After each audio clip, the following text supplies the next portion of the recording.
development in Edo State, where ahead of the governorship election, the Inspector General of Police, Kayode Gbetokun, has announced comprehensive security measures to ensure a peaceful, transparent, and credible electoral process. The IGP has also ordered the restriction of all vehicular movement on roads, waterways, and other forms of transportation from 6 a.m. to 6 p.m. on Election Day. Unauthorized security personnel and quasi-security outfits have also been prohibited from operating during the election, while the use of sirens by unauthorized vehicles has been banned so as to ensure a calm environment for voters. The IGP also mandated that special attention be given to individuals with disabilities, pregnant women, nursing mothers, and the aged, and those with mobility challenges. He equally reaffirmed the dedication of the police to promoting a safe and democratic environment while seeking the support of residents. Earlier, the Force Public Relations Officer Olumuyiwa Adejobi was on Edo Decide 2024 live coverage for an update on the election. Well, we'll bring you an excerpt of that conversation in the course of this news. In a separate development, the Director General, National Youth Service Corps, Brigadier General Y.D. Ahmed, has appealed for maximum security for all corps members and NYC officials that would work as electoral officers in the Edo State governorship election holding tomorrow. He made the appeal today during his advocacy visit to 4 Brigade Nigerian Army Benin City, where he was received by the GOC 2 Division Nigerian Army Ibadan, Major General Oji Onobogo, who is on election monitoring in Edo State. Also, at Edo State Police Command Headquarters in Benin, where he was received by DIG Frank Umba, who is coordinating policemen on election duty. The Director General said the scheme holds the security and welfare of its corps members as top priority. In the responses, Major General Onobogo commended Brigadier General Ahmed and DIG Frank Umba disclosed that the force is ready for a safe and crisis-free election, while promising the Director General of adequate security for corps members.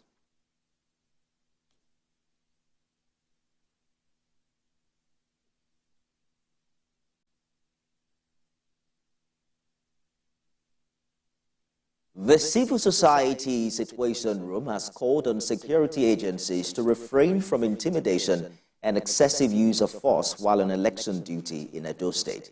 The group addressed concerns of professionalism and INEC's readiness for the polls during its maiden briefing in Benin City. Residents of Asan, Edo Central Senatorial District, and Auchi have expressed their readiness to cast their vote as well for the 6th governor of the state. Despite economic challenges, voters are enthusiastic about exercising their franchise. We have more in this package. Civil society says the success of the election depends largely on the conduct of police officers.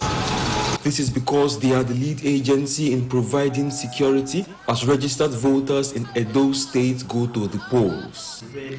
They intend to deploy 4,000 observers to the 18 local government areas to, amongst other responsibilities, monitor the performance of the police. The presence of security forces must not be seen as intimidating to voters. Excessive display of force can suppress voter turnout and contribute to an atmosphere of fear.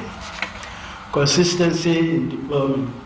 In the past elections, we observed that security deployment has been uneven, with more officers concentrated in urban areas, leaving rural communities underscaled. Deployment must be evenly spread across both urban and rural areas to prevent isolated disruptions. Also under scrutiny would be the electoral umpires' use of the bimodal voter accreditation system and how they respond to the weather conditions. The bimodal voter accreditation system, BVAS, is expected to function optimally based on the reports from mock tests. INEC must ensure that the trained personnel are readily available to handle technical issues swiftly, ensuring that voters are not disenfranchised due to faulty equipment. We expect that the Commission has communicated these plans to the voting community and relevant stakeholders and ensure mitigation mechanisms are put in place to address adverse effects of flooding during the election. The Civil Society Situation Room also warns political parties against engaging in vote buying, but they didn't stop there. The residents, the voters themselves, also have a role to play, and that's to refrain from selling their votes. Uche Okoro, TVC News, Benin City. The district is a crucial battleground with two leading candidates coming from the area. I'm not ready to vote. See my card. I will vote for who I like tomorrow. Lovett Egbemade's eagerness to vote resonates with many in the 3A local government areas. No violence. What if it declare our mandate tomorrow? We are prepared to vote. Well, I will say when you want changes, you go to vote. When you want a betterment of Edo State, you go and vote. By special grace of God, I'm going to vote. Because I'm a citizen of this country. I can't deny my rights. I will go and cast my vote to whom I like. I will vote because of upcoming governor. So that we are looking for the betterment of everybody of this country. Voters in Ekpoma, Esan West Local Government, Irua in Esan Central, and Uromi in Esan Northeast share their expectations from the eventual winner. So we need the right person to be there. So when the person gets there, please, you should help us. All this is very costly. You should help us to bring it down. That's what I want it. Get of it is there, please. We want education, free education, or they reduce the price of education. So nobody can eat a 3 square meal a day. This is the nation where we have oil. About our oil is a river that is a sea that it can never dry. If we vote for a good governor, they say free education, well, everybody will be happy. At the INEC office in Uromi, security operatives and ad hoc staff make last-minute preparations for deployment to various wards and units. As the Independent Electoral Commission deploys human and material resources for the conduct of Saturday's election, the people of Esan have expressed readiness to cast their votes for the candidate of their choice. Ikenna Amechi, TVC News, Uromi, Edo State.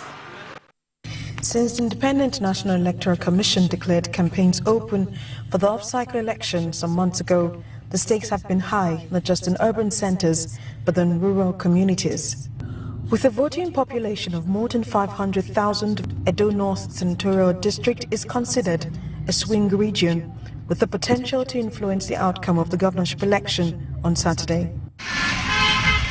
Topping the expectations from the new governor is better road network, economic empowerment and access to quality education. The choice for the next governor of the state is for that governor, the incoming governor, to embark on rapid development. In our local government, we are having this issue of roads and erosion problem. And again, our schools are are dilapidated. Security, your top priority. That's just it. If people are secured, they will go to farm. There will be produce, farm produce. People will be able to feed comfortably. Even the less privileged, they'll be able to take care of their children. Most of us depends on the farm. That's exactly what I want. I will still plead with the security personnel to be on ground fully, each of the units, in order to subside any conflict that we want to arise. Isako West Local Government in the Edo North Senatorial District is one of the local governments identified as flashpoints for this election. We spoke with some residents of Auchi and they are pessimistic about elections on Saturday. Are you going to be voting on Saturday's election? No. You don't have confidence in any of the candidates? It's not as if I don't have confidence in any of the candidates, no. But the problem there is, this is how we confided in many of them back then, whom later failed us. To douse the political tension in Isako West, the police is deploying about 1,000 officers, coupled with sister agencies, to 322 polling units across the local government. Sarah Ayeku, TVC News, Isako West. Ucho Koro and Joseph Konde are both